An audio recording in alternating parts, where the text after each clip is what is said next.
Halo teman-teman, berjumpa lagi dengan saya, Junita Amalia. Pada kesempatan ini kita akan membahas soal tes seleksi kemampuan dasar atau SKD, khususnya untuk tes intelijensi umum. Yang akan kita bahas pada video ini adalah penalaran analitis. Kita lihat ke soal pertama. Kudo selalu mandi 2 kali sehari, kecuali hanya jika ia sakit. Hari ini Kudo sakit, berarti jawaban yang benar adalah, nah tadi dibilang bahwa dia selalu mandi 2 kali sehari, tapi kalau dia nggak mandi berarti dia sakit. Nah hari ini dia sakit berarti dia tidak mandi, maka jawabannya adalah B. Oke, kita lanjut soal nomor 2. Jihan lebih pintar daripada Beno. Jihan juga lebih pintar daripada Susan dan Arman. Berarti adalah Jihan yang paling pintar di antara mereka. Maka jawabannya A. Ya. Kita lanjut ke soal berikutnya. Suatu proyek pembangunan, oke. Sebelumnya ini untuk soal nomor 3 sampai nomor 5 ya penjelasan ini. Suatu proyek pembangunan terdiri atas beberapa jenis proyek kecil, yaitu J, K, L, M, N, dan O. Proyek kecil ini berkaitan satu dengan lainnya, sehingga tiap jenis pekerjaan diatur sebagai berikut. Nah, kalau dalam ujian, supaya mudah, teman-teman sebenarnya tidak perlu membaca pengantarnya ini, cukup langsung perhatikan keurutan dan apa yang ditanyakan oleh soal, ya. Jadi yang pertama, K itu tidak boleh dikerjakan bersama M. Nah, berarti teman-teman bisa bikin clue K tidak boleh sama dengan M, lalu J boleh bersama dengan N, ya. Lalu K boleh dikerjakan bersama L, ya. Dan yang terakhir N boleh dikerjakan jika dan hanya jika proyek O dikerjakan. Berarti artinya O itu harus dikerjakan baru M bisa dikerjakan. Nah, soal yang pertama atau nomor 3 di sini, jika pekerja tidak mengerjakan proyek L, ya. Nah, berarti yang ada L di sini adalah yang ada K. Berarti artinya kalau L tidak dikerjakan, maka otomatis K juga tidak bisa dikerjakan. Maka jawaban yang benar adalah A. Pekerja tidak akan mengerjakan proyek K, karena tadi K itu hanya bisa diselesaikan dengan proyek L. Oke, semoga bisa dipahami. Lalu nomor 4. Jika pekerja sudah mengerjakan proyek N, jika sudah mengerjakan proyek N, nah di sini N itu tadi boleh dikerjakan jika sudah dikerjakan proyek O, maka pekerja akan mengerjakan proyek O. Maka jawabannya A. Yang ini ya instruksinya. Oke, kita lanjut soal nomor 5. Jika minggu kedua pekerja wajib mengerjakan proyek O dan tidak boleh mengerjakan L. Nah, kalau dia wajib mengerjakan O, tadi O pasangannya adalah M, maka dia akan wajib mengerjakan N. Maka jawabannya adalah ini K, J, K, N, M. Berarti yang ada N, maka jawabannya D. Gitu ya. Semoga bisa dipahami. Kita lanjut ke soal berikutnya. Semua penyanyi dangdut pandai bergoyang. Penyanyi yang bernama Maya tidak dapat bergoyang di atas panggung. Berarti, nah kalau dia penyanyi dangdut, dia pandai bergoyang. Kalau dia tidak pandai bergoyang, berarti dia bukan penyanyi dangdut. Maka jawabannya C. Maya bukan penyanyi dangdut. Oke, untuk soal nomor 7 sampai 11. Nah, hal ini sama dengan soal yang sebelumnya. Teman-teman harus bisa menggambarkan posisi ya, posisinya. Jadi di sini 6 orang siswa O, P, Q, R, S, dan T akan menonton film bersama. Kursi tersisa diatur 2 baris ya. Jadi ada baris pertama dan baris kedua yang masing-masingnya itu berisi 3 ya. Kursi paling depan dari kiri ke kanan itu dinomori C1, C2, C3. Lalu yang baris kedua dinomori C2, C4, C5 dan C6. Nah, di sini dibuat aturan duduk bahwa P tidak mau di sebelah S ya. Lalu O duduk di C2. Berarti O itu selalu di C2 di sini ya. Q tidak boleh bersebelahan dengan O dan R tidak mau di depan S. Nah, untuk menyatakan di sini pernyataan yang benar, berarti kita harus cek satu persatu saat pernyataan ini dengan kondisi yang diatur oleh soal. Kita lihat nomor A. R di kursi nomor 3, kita taruh R di sini. R di kursi nomor 3 dan S di kursi nomor 6. Nah, ada nggak peraturan yang terlanggar kalau ini pernyataannya? Kita lihat bahwa tadi R tidak mau duduk di depan ataupun di belakang S. Ya. Berarti tadi dibilang di sini S di nomor 6, berarti ini S. Maka pernyataan A sudah pasti salah ya, karena melanggar pernyataan yang keempat. Oke. Selanjutnya P di kursi nomor 4. Oke, kalau misalnya kita taruh P di sini, P di kursi nomor 4, lalu S di kursi nomor 5. Nah, ini pernyataan yang benar nggak? Nah, tadi ada nggak dibilang bahwa P tidak mau duduk bersebelahan dengan S, maka ini juga akan salah. Ya. Nah, mungkin supaya clear lagi saya ulang bikin C1, C2 dan C3-nya, C4, C5, C6. Lalu tadi O yang selalu di C2 ya. Kita periksa pernyataan C. S duduk di kursi nomor 1. Ki duduk di kursi nomor 6. Ada nggak yang terlanggar? Kita lihat pernyataan pertama. P dan S tidak bersebelahan ya. Berarti tidak ada yang melanggar. O duduk di C2, tidak ada yang melanggar. Ki tidak boleh bersebelahan dengan O. Sorry, tadi di sini yang Ki ya. Ki tidak bersebelahan dengan O juga tidak dilanggar ya. Lalu R tidak mau di depan S. Di sini belum ada R. Berarti pernyataan yang C benar, tidak ada yang dilanggar. Oke, kita coba lihat yang D.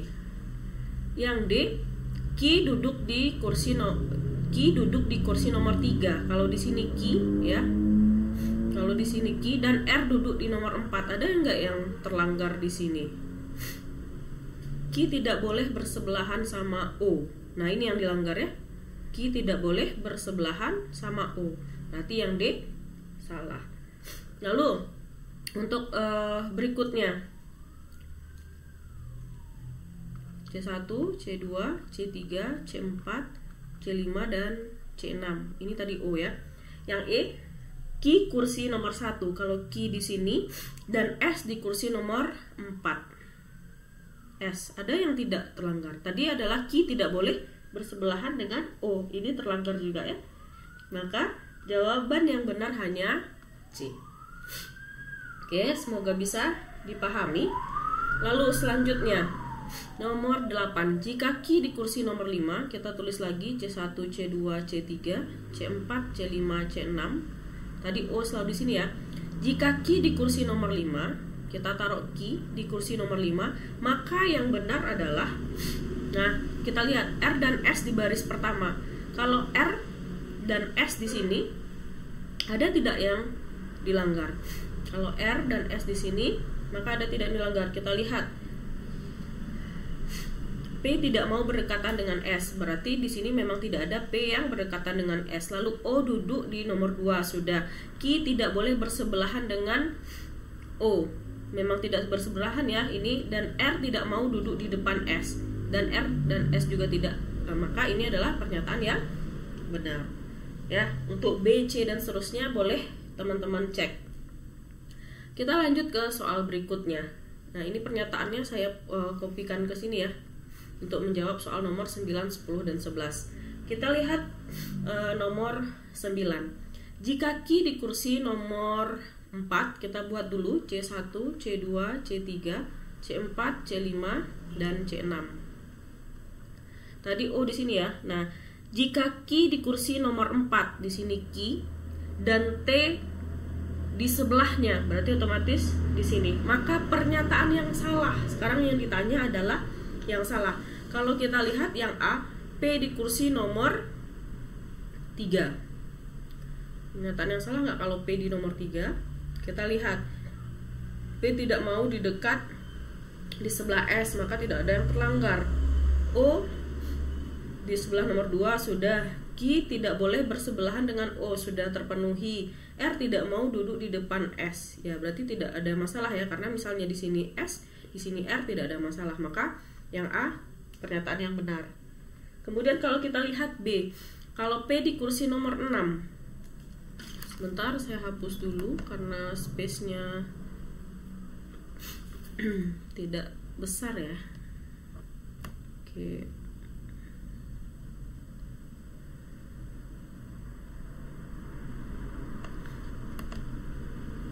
Oke, kita lihat ke pernyataan berikutnya. Tadi ada C1, C2, C3, C4, C5 dan C6. Tadi O di sini ya. O di nomor 2. Jika P kursi nomor 6 berarti jika Q tadi di kursi nomor 4, berarti di sini Q kursi nomor 4 dan T di sebelahnya, berarti di sini T ya. Maka P di kursi nomor 6. Ada masalah nggak kalau P di nomor 6? Bahwa P tidak sebelah S. Tidak terlanggar ya, bisa aja di sini atau di sini S. Kemudian pernyataan nomor 2 juga sudah benar, Q tidak boleh bersebelahan dengan O. Q sudah tidak bersebelahan dengan O. R tidak mau di depan atau di belakang S. Dia tidak akan di depan belakang, misalnya di sini R, di sini S ya, atau sebaliknya. Maka ini juga pernyataan yang benar. Oke, sekarang kita lanjut. Kalau Q masih tetap di nomor 4, T di sebelahnya, P di depan Q. P di depan Q, berarti di sini P ya, pindah P ke sini ya. Maka apakah ada yang dilanggar? Nah, di sini kita lihat. Oke, mungkin gambarnya membuat bingung, saya tulis ulang saja. Sorry. C1, C2, C3, C4, C5, C6 ya. Bahwa tadi itu di C2. Jika Q di kursi nomor 4, ini Q, lalu T di sebelahnya dan P di depan Q. P di depan Q. Di sini ada tidak yang terlanggar? Kita cek. P tidak mau di sebelah S. Oke, P tidak sebelah S. O tidak boleh, O ingin di kursi C2 sudah. Lalu Q tidak boleh bersebelahan dengan O juga sudah. Dan keempat, R tidak mau duduk di depan S. Nah, yang tersisa hanya yang depan belakang seperti ini. Berarti yang nomor 4 akan otomatis tidak terpenuhi. Maka pernyataan yang salah adalah pernyataan C ya. Oke, kita lanjut. Soal berikutnya, soal nomor 10. Tadi C1, C2, C3, C4, C5, C6. Tadi O di sini ya. Jika R dan T di barisan pertama, berarti di sini R, di sini T ya. Atau sebaliknya, bisa di sini T, bisa di sini R ya. Yang penting dia di baris pertama. Maka pernyataan yang benar kita lihat untuk nomor 10, S di kursi nomor 4. Kalau S di kursi nomor 4, nah, ada kemungkinan ini terlanggar ya, karena tadi ini kalau misalnya di sini R, ini S, maka dia akan depan belakang. Berarti yang A tidak pasti ini benar, ya. Kemudian S di kursi nomor 6, berarti di sini. Nah, ini kemungkinan juga akan bisa saja terlanggar. Berarti yang B juga tidak benar. Yang C, S di belakang O. Nah, jika S di belakang O seperti ini, ada tidak yang terlanggar? Kita cek. P tidak boleh bersebelahan dengan S.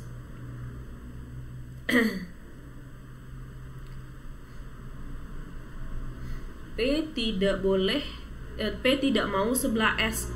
Kalau S sudah di belakang O, bentar ya, kita lihat tadi S di belakang O ya, S di belakang O. Nanti kemungkinannya bisa saja di kirinya atau di kanannya adalah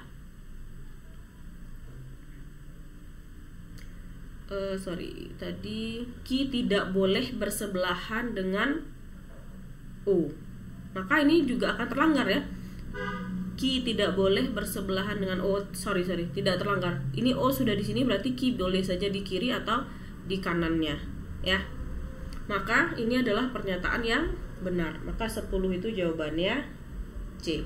Nah, khusus untuk nomor 11, silahkan teman-teman coba jawab apa jawaban yang benar. Ini untuk pernyataannya, apabila C1 ditempati P dan R duduk di kursi C3, maka kursi C3 kemungkinan, ini C5, maka kursi C3 kemungkinan ditempati oleh siapa?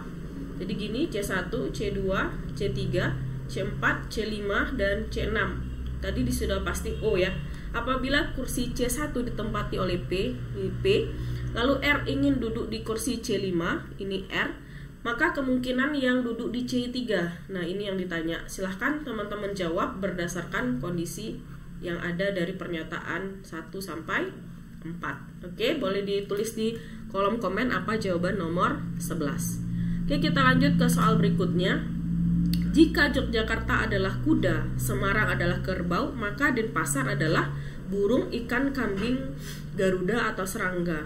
Nah, kita lihat di sini kuda adalah hewan berkaki 4, kerbau adalah hewan berkaki 4. Di sini yang berkaki 4 adalah kambing, maka jawabannya C.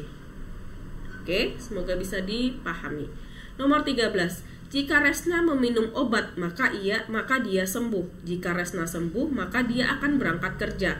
Ternyata Resna tidak masuk kerja, berarti Resna itu tidak minum obat ya, karena dia tidak sembuh, maka dia tidak minum obat dan tidak sembuh. Maka jawabannya yang A. Ya, karena di sini dia tidak masuk kerja ya, berarti dia tidak minum obat dan tidak sembuh. Oke, soal nomor 14. Hana merupakan salah satu karyawan X. Banyak di antara karyawan sering terlambat. Ikhwan merupakan karyawan perusahaan X. Dengan demikian, A, teman-teman Hana semuanya sering terlambat. Tidak dibilang semua di sini ya, karena di sini banyak. B, Ikhwan mungkin teman kerja Hana. Ini mungkin bisa karena tadi dia sama-sama bekerja di X. Hana juga malas. Di sini tidak ada disebutkan bahwa Hana itu pemalas. Ikhwan itu rajin, juga tidak ada di pernyataan. Hana dan Ikhwan sama-sama malas, juga tidak ada di pernyataan. Maka kemungkinannya hanya yang B. Oke, soal nomor 15. Afni lebih muda daripada Zainur. Nah, untuk seperti ini saya biasanya sering membuat seperti urutan. Afni lebih muda dari Zainur, maka Afni akan saya buat di depan dan Zainur di belakangnya. Lalu Zainur lebih muda daripada Wiwin dan Dias. Zainur ini lebih muda daripada Wiwin, berarti Zainur di depan, Wiwin dan Dias di belakang. Jadi kemungkinannya bisa AZDW atau AZWD. Nah, maka pernyataan yang benar, Zainur paling tua di antara keduanya. Kita lihat di sini, ini tidak benar. Wiwin dan Dias mempunyai umur yang sama. Tidak ada dibilang di sini sama. Dias lebih muda daripada Zainur. Dias tidak bisa lebih muda ya. Dias tidak lebih muda dari Zainur. Tadi yang paling muda kita taruh di depan ya. Berarti tidak mungkin Dias lebih muda dari Zainur di sini, ya. Maka ini juga tidak. Afni paling muda di antara semuanya. Nah, dimanapun kondisinya Afni paling depan, berarti dia benar paling muda. Mungkin umur Afni dan umur Zainur sama, ini tidak ada di pernyataan. Maka pernyataan yang benar adalah D. Oke, semoga soal-soal ini bisa teman-teman pahami ya. Kalau misalnya ingin coba jawab sendiri, bisa di pause dulu saat soalnya muncul, lalu teman-teman bisa coba kerjakan ya. Nanti bisa di cross check dari penjelasan yang saya jelaskan, apakah pertanyaan itu dapat teman-teman jawab dengan benar atau tidak untuk latihannya. Oke, semoga video ini bermanfaat. Terima kasih.